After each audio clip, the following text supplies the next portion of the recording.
As Hi-Rez Studios' generally most successful title, SMITE has had its fair share of spin-off games attempting to capture that SMITE magic in a different genre. From SMITE Tactics to SMITE Blitz to the recent flop of Divine Knockout, most if not all of these spin-offs have been massive failures that get shut down within the same year of launch.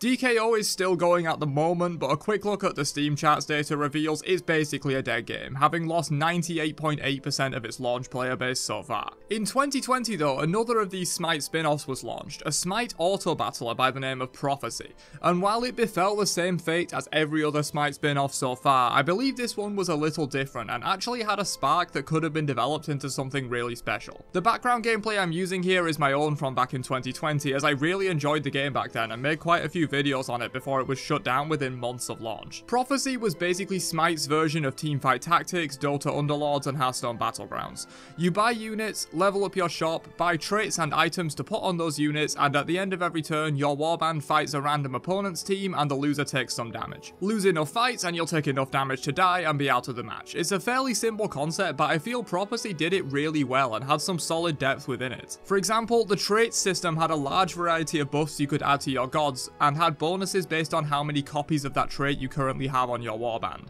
Some traits worked well in combos with other traits and worked better on some gods than others.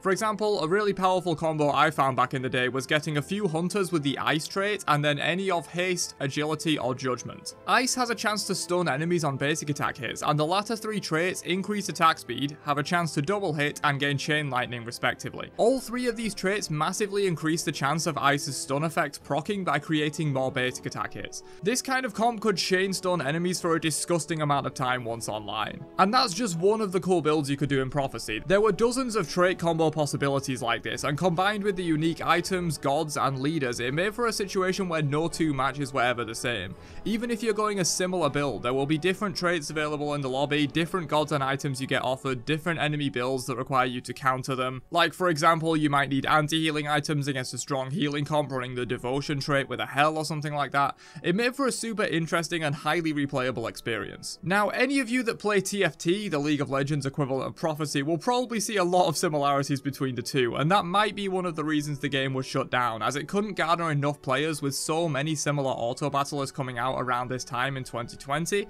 during the peak of the genre. But I feel Prophecy offered a unique gameplay experience that wasn't present in other auto battlers, and that's not even to mention the setting, which of course appeals to me and other SMITE fans or mythology fans in general. Prophecy was an excellent game to just chill out with too, since it doesn't require the mechanical skill, reactions and APM that a game like SMITE or a shooter will require from you.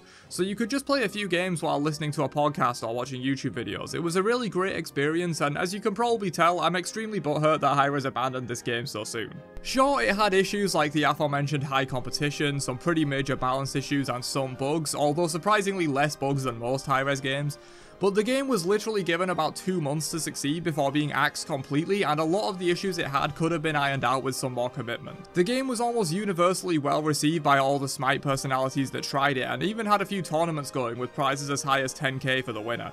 However, the game failed to garner enough of a player base, with it dropping to around 150 daily players by the time the game was shut down in June 2020. So something clearly went wrong with the game that caused it to not garner enough attention, even when, at least in my opinion, the game was extremely fun and had so much potential. My personal guess is a lack of promotion for the game, as almost no marketing was put into it from the start. We sort of saw this with the launch of Divine Knockout recently. The Smash but SMITE game got an absolute ton of promotion to SMITE players and the wider gaming community, and its launch was actually pretty huge, pulling numbers on par with SMITE and Paladins, sometimes exceeding them. And of course, SMITE and Paladins are pretty much the only two really successful games that Hi-Rez has running. Unfortunately, DKO didn't hold that player base and has subsequently dropped to player numbers similar to that of Prophecy before it got axed, so to be honest, I highly doubt DK is long for this world. However, Prophecy didn't even get close to that level of promotion that DKO got, and still held player numbers similar to it. Prophecy was by far the better game in my opinion, and I think if it got more love, it might still be around today as a niche in the auto battler market. Some more promotion and tying it into SMITE directly so that you can directly take players from SMITE and put them into Prophecy would have been a huge help for this game's launch. They did say the game was on indefinite pause and not shut down, but it's been 3 years since it was axed and we've heard nothing, plus the studio that made the game is now working on a first-person shooter title, so I highly doubt the best SMITE spin-off game ever made is coming back.